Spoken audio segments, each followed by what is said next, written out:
Well, here we are on Act 5, the final act in Macbeth, and it has 7 or 8 very short scenes.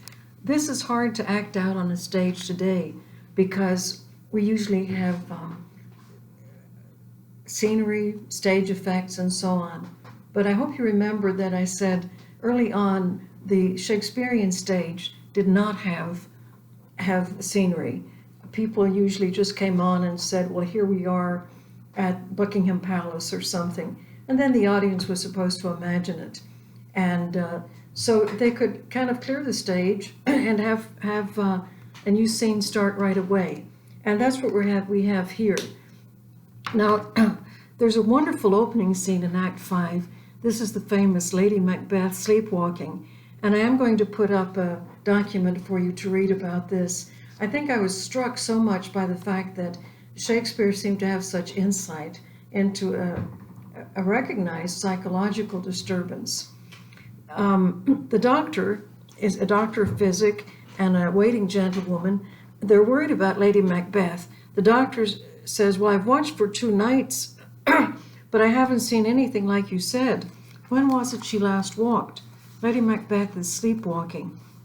And the gentlewoman says, when His Majesty went into the field, I have seen her rise from her bed, throw her nightgown upon her, unlock her closet, take forth paper, fold it, write upon it, read it, afterwards seal it, and again return to bed.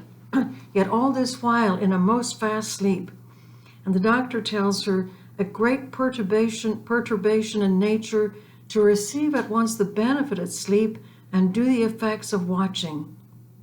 In this slumbering agitation beside her walking, what at any time have you heard her say?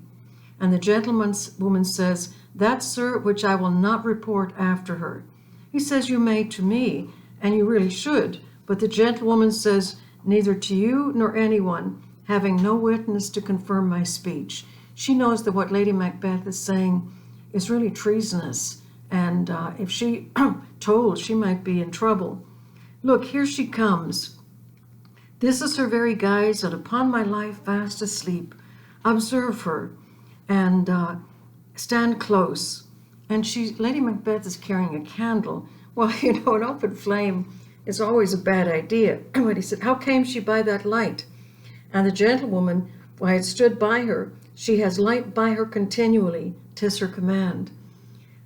We remember early in the play when she longed for darkness, when darkness seemed to be the ideal place to be. But now she can't stand the darkness. Her eyes are open, but her senses are shut. Look how she rubs her hands. The gentlewoman said, she can do that for like a quarter of an hour. And Lady Macbeth speaks. She said, yet here's a spot. Hark, she speaks. And the doctor said, I'll take some notes. Lady Macbeth continues, out, damn spot, out, I say. And then she gives a speech, although she is sleepwalking, and you can see that the memories of the bad things that happened are on her mind. 1, 2, why then 'tis time to do it. Go kill Duncan. Hell is murky. Maybe she's thinking of eternal damnation. Fie, my lord, fie, a soldier and afeard. When she told Macbeth to be a man, what need we fear? What need we fear who knows it, when none can call his power to account? Yet who would have thought the old man to have had so much blood in him? This is a line I always remember because, again, Dr. Haynes, my mentor at Auburn, who would coach the students who are about to do plays, inevitably the student would say, who would have thought the old man had so much blood in him? And Dr. Haynes said, what was she expecting, Coca-Cola? So the emphasis, of course, is on so much blood in him. And then the doctor says, do you mark that? Well, he knows exactly what she's referring to. Lady Macbeth, the Thane of Fife had a wife. Where is she now? She knows that Lady Macduff has been killed at Macbeth's instigation. What, will these hands never be clean? And remember, after the murder, she says, a little water cleanses of us this deed. No more of that, my lord, no more of that. You mar all with this starting. Well, when the ghost of Banquo came to the banquet uninvited. Macbeth reacted in such a way that he was giving the game away.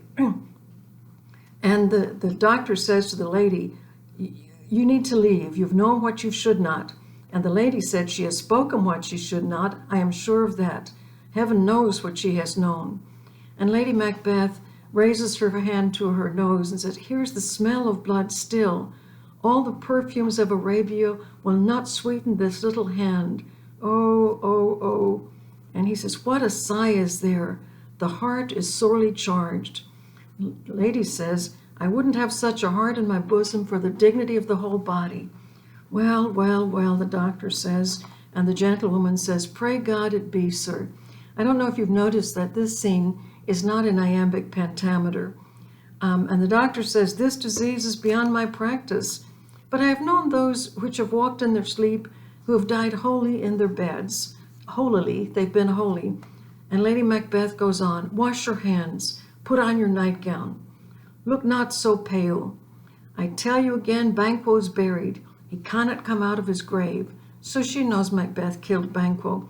Even so, to bed, there's knocking at the gate.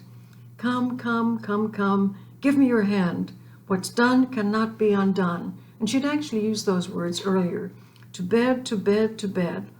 And he says, will she go now to bed directly? And the doctor says, foul whisperings are abroad. Unnatural deeds do breed unnatural troubles. Infected minds to their deaf pillows will discharge their secrets. More needs she the divine than the physician. More needs she a priest than a doctor. He recognizes its guilt.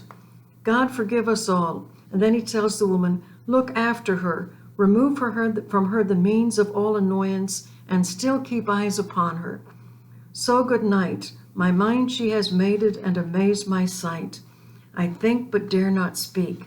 Well then, scene 2, Malcolm's forces are gathering.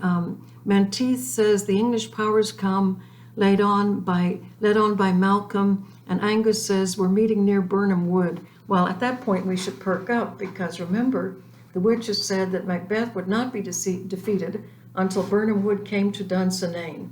And is Donalbain with his brother? No. What does the tyrant? Around line 15, Caithness tells us, great Dunsinane he strongly fortifies. Macbeth's plan is to fortify his castle and make them lay siege to it. And that can be very effective for him and bad for them. Some say he's mad. Others that lesser hate him do call it valiant fury. But for certain, he cannot buckle his distempered cause within the belt of rule. And again, we have the close motif. And Angus says, now does he feel his secret murder sticking on his hands. You know, he blamed Malcolm Duncan's murder on his sons, blamed Banquo's murder on his son. Those he commands move only in command, nothing in love. Now does he feel his title hang loose upon him like a giant's robe upon a dwarfish thief. That's a real put down. Now he does feel his title hang loose about him like a giant's robe upon a dwarfish thief. And Menteith said, who then shall blame his pestered senses to recoil and start when all that is within him does condemn itself for being there? There's very much too throughout the play a motif of healing. Mark John, meet we the medicine of the sickly weal, and with them pour we on our country's purge each drop of it. Now scene 3, Macbeth, the doctor, and attendants. Macbeth is saying, bring me no more reports, let them fly all. Till Birnam Wood removed to Dunsinane, I cannot taint with fear. What's the boy Malcolm? Was he not born of woman? The spirits that know all mortal consequences have pronounced me thus. Fear not, Macbeth, no man that's born of woman shall e'er have power upon thee. Then fly, false thanes, and mingle with the English epicures. The Scots like to think of the English as being wimpy, kind of effeminate people. The mind I sway by and the heart I bear shall never sag with doubt nor shake with fear. He's very confident that he's going to be okay. And he's very angry with his servant because the servant is afraid. All of these people are coming and they're going to kill him, he thinks. And the servant says, "What soldiers are coming?" "The English forces, so please you." Macbeth more or less says, "Get out of my sight. This push will cheer me ever or deceit me now. This battle will be to my advantage or will take me off the throne." And beautiful, very sad speech. He says, "I have lived long enough. My way of life is fallen into the sere, the yellow leaf." He's thinking, he's not really middle-aged or older, but that's how his heart feels. And that which should accompany old age, as honor, love, obedience, troops of friends, I must not look to have, but in their stead curses, not loud but deep, mouth honor, breath which the poor heart would fain deny and dare not. Seaton, any more news? Well, they're still coming. He said, "I'll fight till from my bones my flesh be hacked." Then he wants his armor on. Then he decides he wants his armor off. But around, line 7 or so, he states his plan. Let every soldier, Macbeth putting on his armor. And I seem to have misplaced a page here.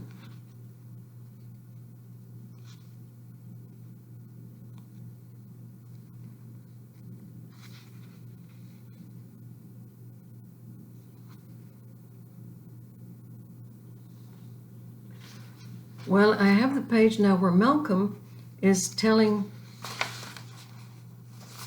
his soldiers to hew down branches from Burnham Wood so that when they are on the move, it won't be easy to tell how many of them there are. And around line 10, Seward tells them that Macbeth's plan is to hole up in the castle and make them lay siege. Now, scene 5, enter Macbeth, Seaton, and soldier with drums and colors. Macbeth tells them, "Hang out our banners on the outward walls. The cry is still, they come. Our castle strength will laugh a siege to scorn. Here let them lie till famine and the ague eat them up. Were they not reinforced with those who should be ours, we should have met them dareful, beard to beard, and beaten them back home." Now, his plan is to, as I said, make sure the castle is well fortified, and the others can just wait around the edges. If they try to come to the castle, well, they'll shoot arrows at them, or they'll pour boiling oil on them, or in Monty Python, they'll throw cows at them. But Macbeth says, if the people who should be on my side weren't with them, we would have had enough troops to really fight them in battle. But as it is, we'll have to stay put in the castle. And then there's a cry within of women. What is that noise? It is the cry of women, good my lord. And Macbeth says, I have almost forgot the taste of fear. The time had been my senses would have cooled to hear a night shriek, and my fell of hair would at a dismal treatise rouse and stir as life were in it. You know, there was a time when his hair would stand on end. And then he says in a horrible, I have supped full with horrors, direness familiar to my slaughterous thoughts cannot once start me. None of these sounds, he's really become hardened. Seaton comes in. Wherefore was that cry? The queen, my lord, is dead. And then probably the most famous of Shakespeare's speeches, unless you say to be or not to be. He doesn't ask what happened. He said, she should have died hereafter. There would have been a time for such a word. We don't know how, some people say she would have died hereafter. Well, she would have died eventually anyway. Or does it mean this is a very bad time because we can't stop and mourn now? And then tomorrow and tomorrow and tomorrow creeps in this petty pace from day to day. Time just drags to the last syllable of recorded time, and all our yesterdays have lighted fools the way to dusty death. It's a very nihilistic speech. Out, brief candle. Some commentators think that he's considering suicide there. Life's but a walking shadow, a poor player that struts and frets his hour upon the stage and then is heard no more. It is a tale told by an idiot. Life is a tale told by an idiot, full of sound and fury, signifying nothing. And you may be aware that Faulkner has a novel called The Sound and the Fury. And of course, if you know the quotation, you know that it means signifying nothing. And the messenger comes in and says, I really don't know how to tell you what I saw. And Macbeth says, well, just say it. As I did stand my watch upon the hill, I looked toward Burnham, and anon methought the wood began to move. Macbeth says, liar and slave. And he says, let me endure your wrath if it not be so. You can see it coming. And Macbeth says, if you speak false, I'll hang you on the next tree. But if you're speaking the truth, well, you can hang me.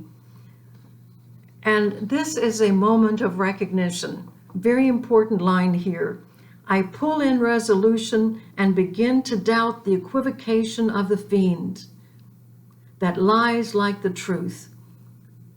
He cannot trust the witches. He cannot trust these oracles or whatever. I pull in resolution and begin to doubt the equivocation of the fiend that lies like truth. Fear not till Burnham Wood do come to Dunsinane, and now a wood comes toward Dunsinane. Arm and out. Now that might not seem like a very significant order, but it is very significant because instead of doing the right thing in a military way and staying put in the castle and letting them attack and be targets really, he has decided he will go out and fight. Arm and out. If this which he avouches does appear, there is nor flying hence nor tarrying here. You know, nothing's going to save us. I begin to be aweary of the sun and wish the estate of the world were now undone. You know, you can tell he's really negative, downhearted, but he still has one ace up his sleeve. No man of woman born is going to kill him. Ring the alarm bell. Blow, wind, come rack. At least we'll die with harness on our back. We'll die with our boots on. Now, scene 6, Malcolm says, throw the screens down, and then he makes the plan for the actual attack. Scene 7, Macbeth comes in and says they have he's cornered. He realizes this. He has apparently retreated back.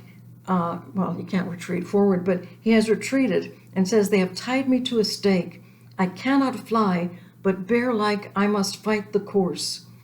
Now, the original theaters had, we think, possibly been what we called bear baiting dens, and they had a round part at the bottom, and they would bring bears in from Europe, and then they would chain the bear to a stake and have dogs attack the bear for the entertainment of people.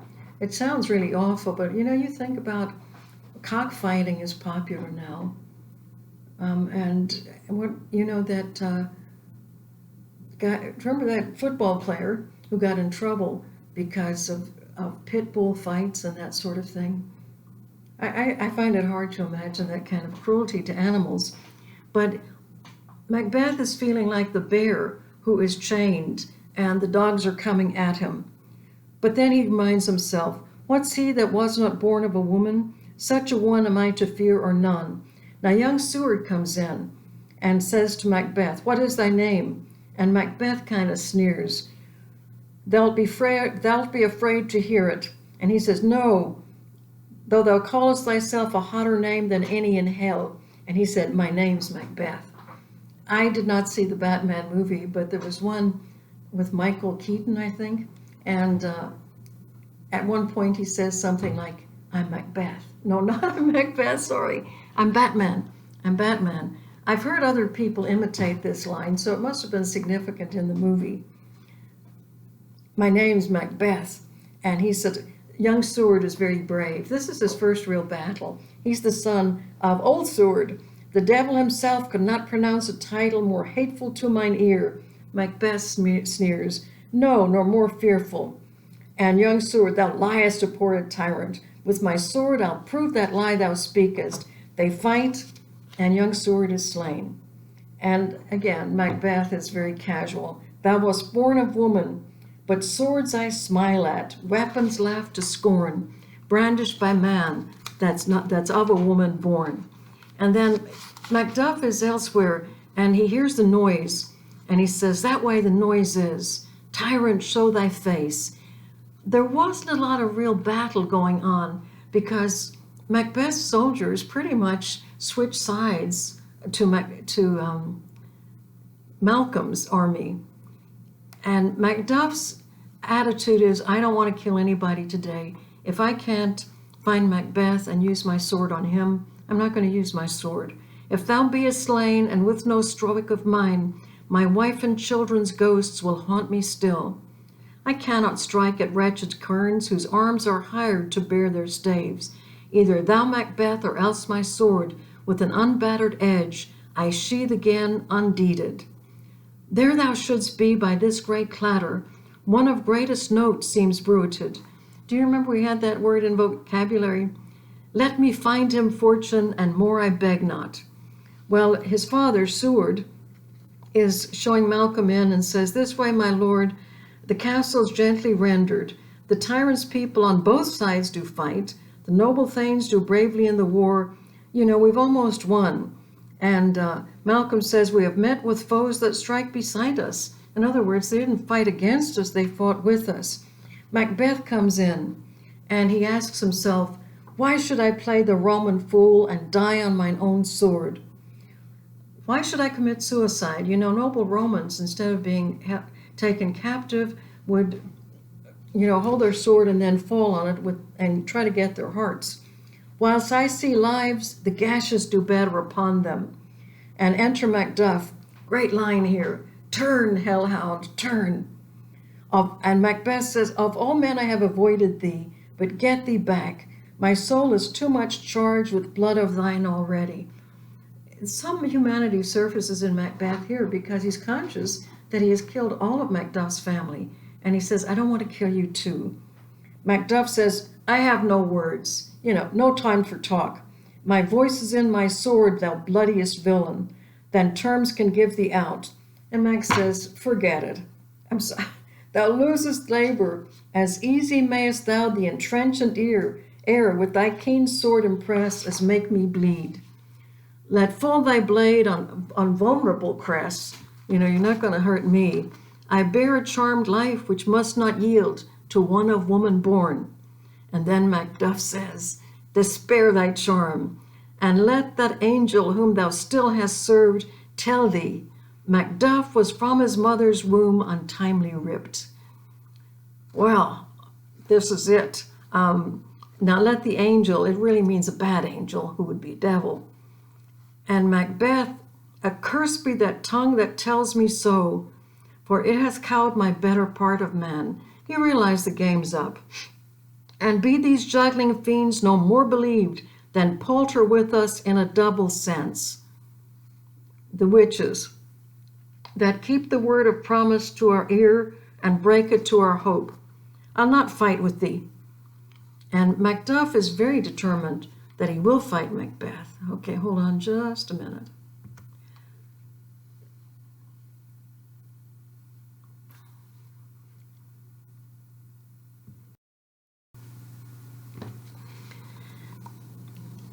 Macbeth has said, I want to fight with you. I'll not fight with you. And Macduff says, then yield thee, coward. And he taunts him. Live to be the show and gaze of the time. We'll have thee as our rarer monsters are, painted upon a pole and underwrit, here may you see the tyrant. He said, we'll put you on display. We'll have a tent and we'll have a pole over it with a sign, here you may see the tyrant. And then Macbeth is fired up.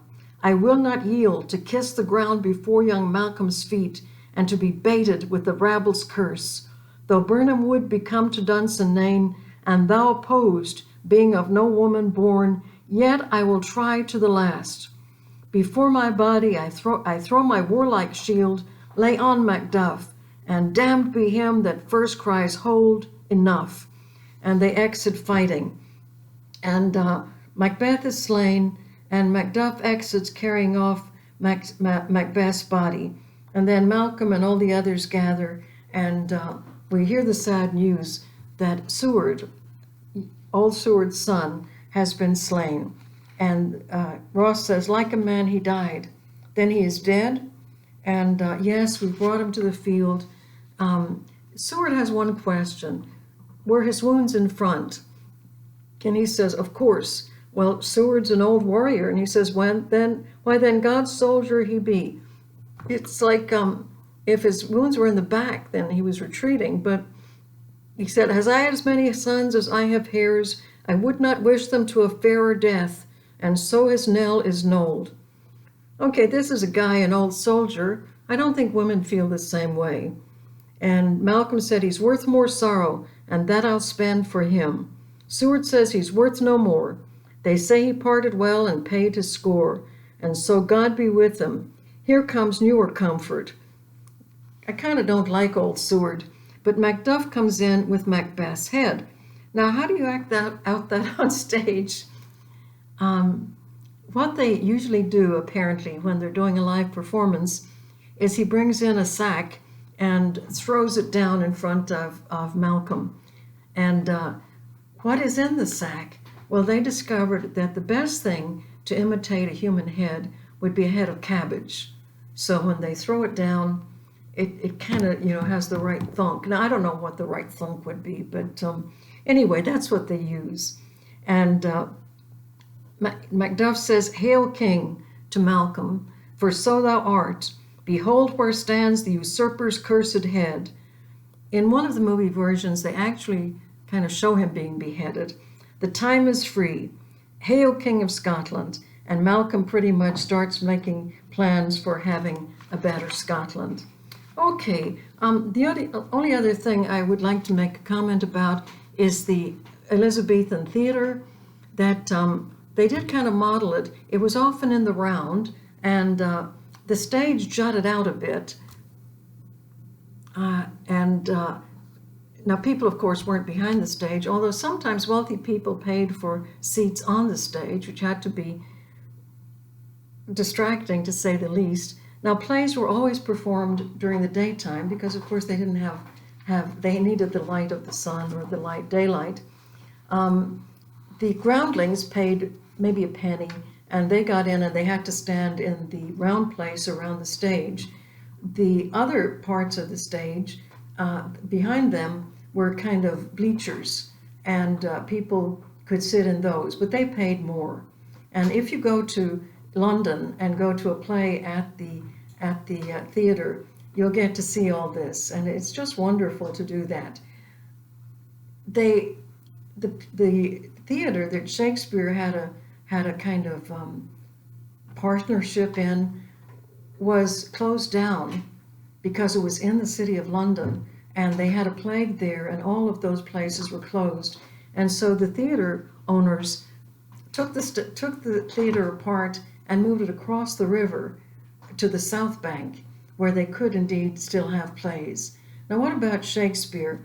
Well, they tell us he was born in Stratford-on-Avon, and certainly his birthday that we had just a few days ago, the 23rd of April.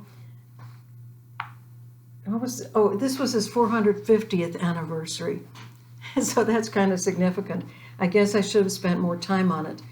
He was born in Stratford-on-Avon. At the time, his father was quite a well-off glove merchant, but he later went down in the world. Historians today think it was because his father was Catholic, and anybody who was Catholic suffered because of what we call the penal laws, the laws against Catholics.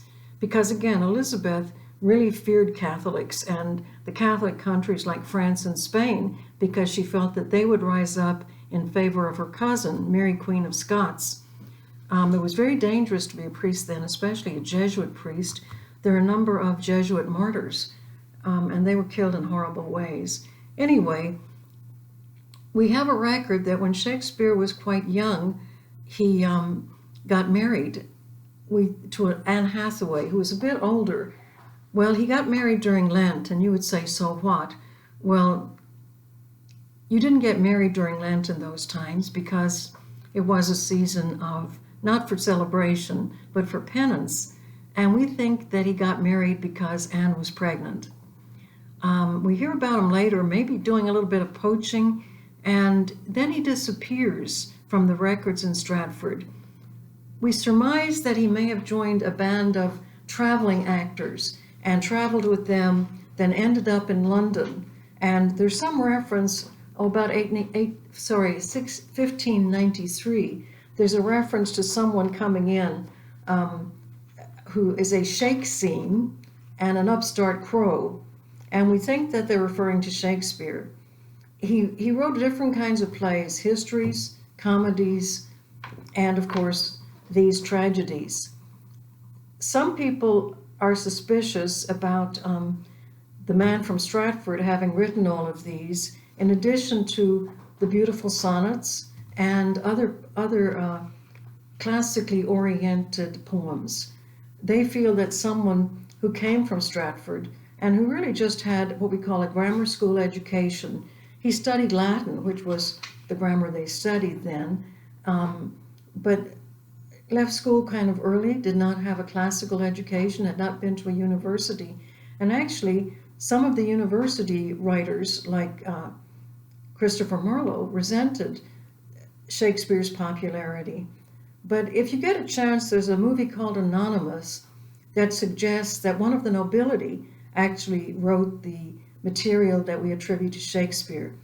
It would have been very much below his dignity, infra dig, for a nobleman to write plays or to put them on. And so it could have been that he was using Shakespeare as a kind of a beard or, a front man. You'll come across various discussions about this. Shakespeare became quite wealthy and managed to build himself a nice house in Stratford. When you go to Stratford, you can actually see the Elizabethan grammar school where he went to school. Now, they don't have the actual new place, house where he lived, but they have a replica on it. And you can also go to the church where he's buried. Some years ago, they used is it infrared camera or something, because his little epitaph says, "Cursed be he who disturbs my bones." But they were able to get something down in there to see what was in Shakespeare's tomb, and I think the answer was just dust. I don't know if they thought they'd find another play there or what, but they didn't.